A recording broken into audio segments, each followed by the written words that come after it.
నమస్కారం. మరో మంచి విషయంతో మీ అందరినీ ఆహ్వానిస్తుంది హేమాయణం. మనకి పరమాత్మకు సంబంధించినంత వరకు ఏ విషయమైనా పాటించాలన్నా, ఏ గ్రంథం రాయాలన్నా సరే వేదం నిర్ధారించాలి. ఆ విషయాన్ని వేద ప్రమాణం కావాలి. వేదవాక్కు అంటారు చూడండి, వారి మాట నాకు వేదవాక్కు, నేను శిరసా వహిస్తాను అని. అంటే అంత ఖచ్చితమైనది, ఇంకా తిరుగులేనిది అని అర్థం. ఎందుకంటే వేదాన్ని ఎవరు రాయలేదు కాబట్టి, వేదం అపౌరుషేయం కాబట్టి, అందుకని ఎవరి సిద్ధాంతాన్ని అందులో ప్రతిపాదించలేదు కాబట్టి వేదం చెప్పిందే ప్రమాణం. అందుకని మనం ఏ విషయం పాటించాలన్నా సరే వేద ప్రమాణమే ఉండాలి. ఎందుకు ఇదంతా చెప్తున్నానంటారా? ఈ మధ్య అందరికీ తెలిసే ఉంటుంది, రామాయణంలో ఒక విషయం మీద చర్చ నడిచింది. అయితే మీరేంటండి ఇంత లేట్గా పోస్ట్ చేస్తున్నారు, నిన్న శ్రీరామనవమికి కూడా పోస్ట్ చేయలేదంటారా? నేను ఎప్పుడు లేటుగా వచ్చినా లేటెస్ట్గా వస్తాను, అది మీ అందరికీ తెలుసు కదా. వేద వేద్యే పరే పుంసి జాతే దశరథాత్మజే వేద ప్రాచేత్సాదాసీత్ సాక్షాత్ రామాయణాత్మన. ఇది చాలా గొప్ప శ్లోకం.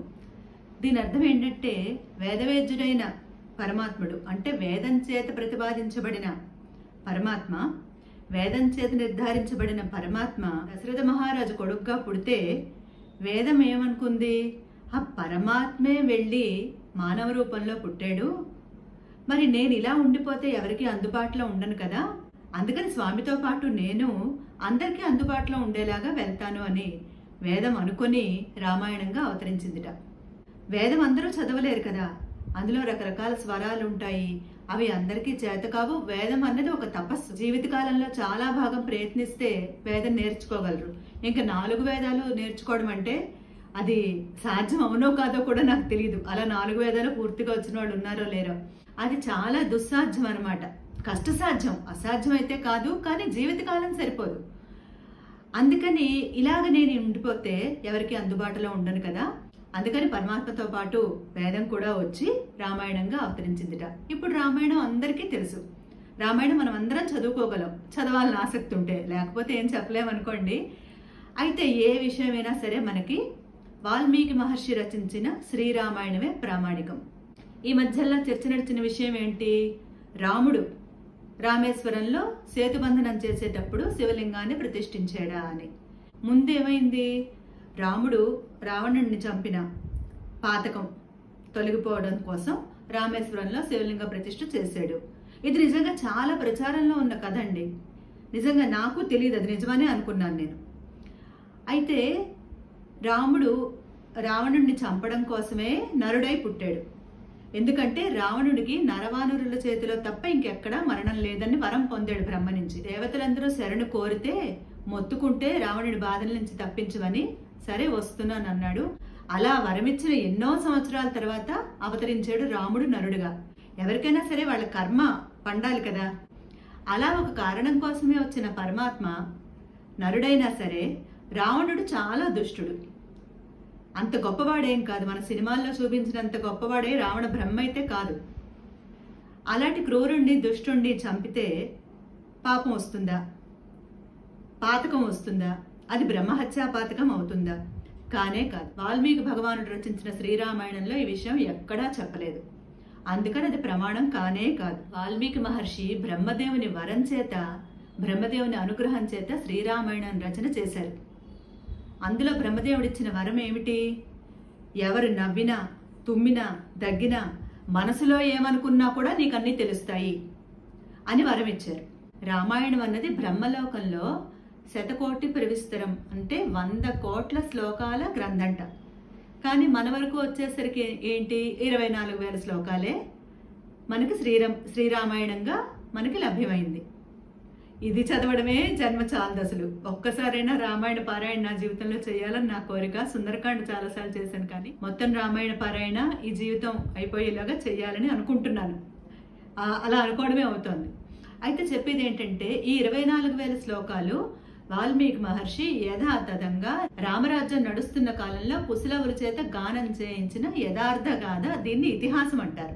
ఇతిహాసం, ఖచ్చితంగా జరిగిన కథ ఇది. అప్పుడు ప్రతి విషయం వాల్మీకి మహర్షికి తెలుసు. అందులో గౌతముని ఆశ్రమంలో భస్మసాయిగా పడున్న అహల్య రాముని పాదస్పర్శ చేత తిరిగి అహల్యగా మారింది. ఆ అహల్యకి నమస్కారం చేశారు రామలక్ష్మణులు. ఇది రాశారు వాల్మీకి మహర్షి. సరే, సముద్రం దాటే ముందు సముద్రుడిని దారివ్వమని ముందు ప్రార్థించాడు రామచంద్రుడు. సముద్రుడు లొంగలేదు. సముద్రుడు వినకపోతే అప్పుడు బాణాన్ని ఎక్కుపెట్టాడు, ఈ సముద్రాన్ని ఎండగట్టిస్తాను అని. ఇది కూడా వాల్మీకి మహర్షి రచించారు. మరి ఇంత ప్రధానమైన విషయాన్ని, సేతుబంధనం జరిగే ముందు ఇంత ప్రధానమైన విషయాన్ని వాల్మీకి మహర్షి ఎందుకు రాయలేదు అంటే అది జరగలేదు. అది జరగలేదు కాబట్టే రాయలేదు అంటున్నారు పెద్దలు. చిన్నజీర స్వామివారు ఇదే చెప్పారు.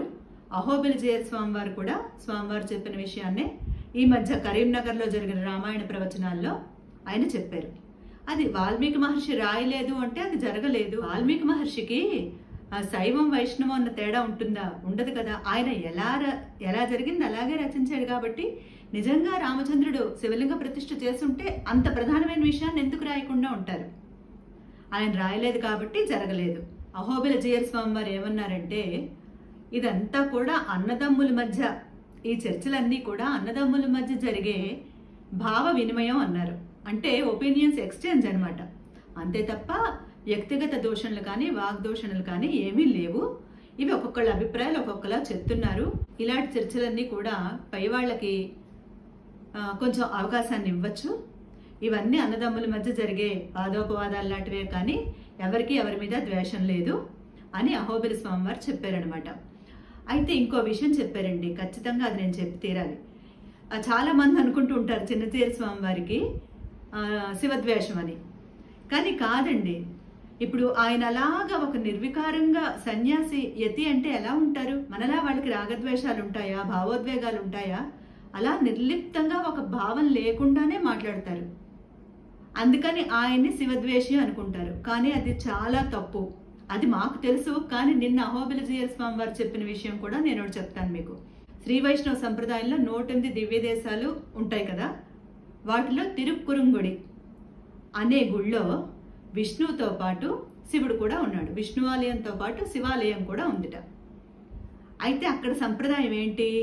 విష్ణువు ఏమో నా స్నేహితుడికి నివేదనలు అన్నీ అందేయా, అందవలసినవన్నీ అందేయా అని విష్ణుమూర్తి అడిగితే శివుడేమో అన్నీ అందే అని చెప్తారట.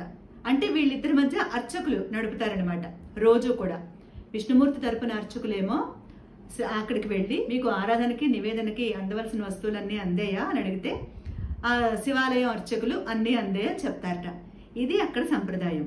అయితే ఏమైంది, కొందరు అక్కడ శివుని గుడి ఉండకూడదని కూల్చేశారట, కొట్టివేశారట.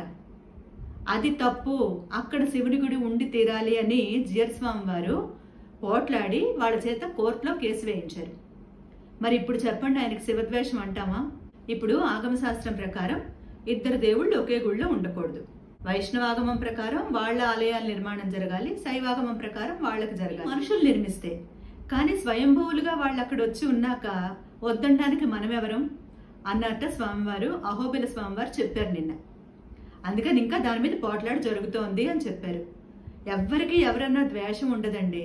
మనకి త్రిమతాచార్యులు అంటే శంకరులు, రామానుజులు, మధ్వాచార్యులు, అద్వైతం, విశిష్టాద్వైతం, ద్వైతం, ఈ 3 సిద్ధాంతాలు ప్రమాణం. ఇదివరకు చెప్పుకున్నాం మనం ఈ విషయం. అయితే ఈ ముగ్గురు కూడా విష్ణుతత్వాన్ని బాగా ఎరిగిన వారే. వారు ఎవరి పంధాల తగ్గట్టు వాళ్ళు భాష్యాలు రాశారు, వాళ్ళు ప్రచారం చేశారు. ఏంటంటే శంకరుల సమయంలో బౌద్ధం బాగా వ్యాప్తి చెందుతోంది కాబట్టి ఆయన వేరే రకంగా ప్రచారం చేశారు. తర్వాత భగవద్ రామానుజులు వచ్చి విశిష్టాద్వైతం అంటే ఒకరు అన్నిటితో కలిసి ఉండడం, అది విశిష్టాద్వైతం. పరమాత్మ ఒక్కరు మొత్తం ప్రపంచం అంతా సృష్టితో కలిసి ఉండడాన్ని విశిష్టాద్వైతం అని రామానుజులు ప్రతిపాదించారు. అది ఎవరిష్టమైంది వాళ్ళు పాటిస్తున్నారు ఈ 3 మతాల్లో కూడా. అంతే తప్ప ఎవరు ఇది చెయ్యండి అని బోధించడం లేదు. అది తెలుసుకోవాలి మనం. శైవులు వైష్ణవులకు చెప్పరు, వైష్ణవులు శైవులకు చెప్పరు. అలాగే శాక్తేయులు శక్తిని ఆరాధించేవారు మీరు ఇది చెయ్యండి అని ఎవరికి చెప్పరు. ఎవరి పని వాళ్ళు చేసుకుంటూ వెళ్ళిపోతూ ఉంటారు. ఈ రాముడికి బ్రహ్మహత్యా పాతకం అంటుకుంది, అందుకే రామేశ్వరంలో శివలింగ ప్రతిష్ఠ చేశాడు అని రకరకాల చర్చలు జరుగుతున్నప్పుడు చాలా మంది స్వామివారిని అడిగారట, స్వామి ఏమిటి ఇలా జరుగుతోంది, ఏది నిజం అంటే అప్పుడు చెప్పారు స్వామివారి వివరణ అంతా. రావణుడు దుష్టుడు, ఆ క్రూరుణ్ణి సంహరిస్తే పాతకం ఎలా వస్తుంది? కృష్ణ పరమాత్మ ఎందరో రాక్షసుని సంహరించాడు, మనుషుగానే కదా పుట్టాడు.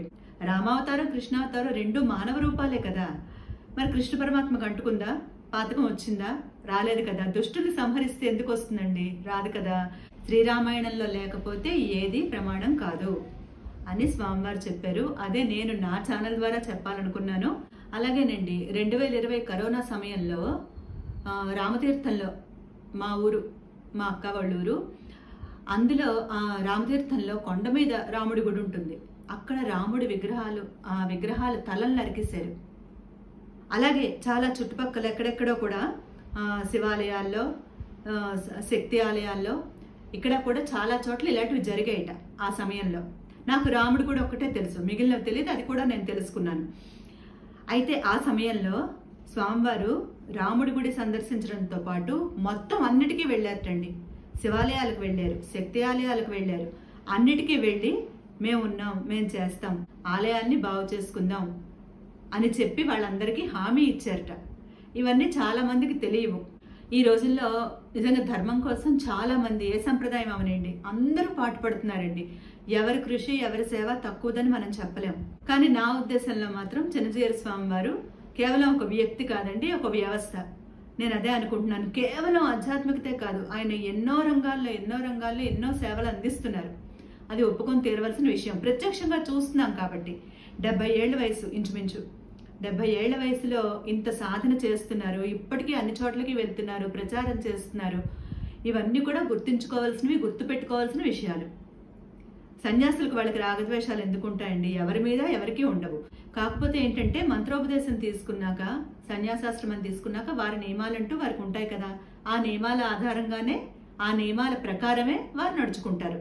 అది అందరూ గుర్తుంచుకొని ముందుకు వెళ్తే బాగుంటుంది. అన్నదమ్ముల్లాగా, అన్నదమ్ముల మధ్య, అక్కచెల్లెల మధ్య తేడాలు భేదాభిప్రాయాలు వచ్చినా ఎన్నో రోజులు ఉంటాయా? ఉండవు కదా.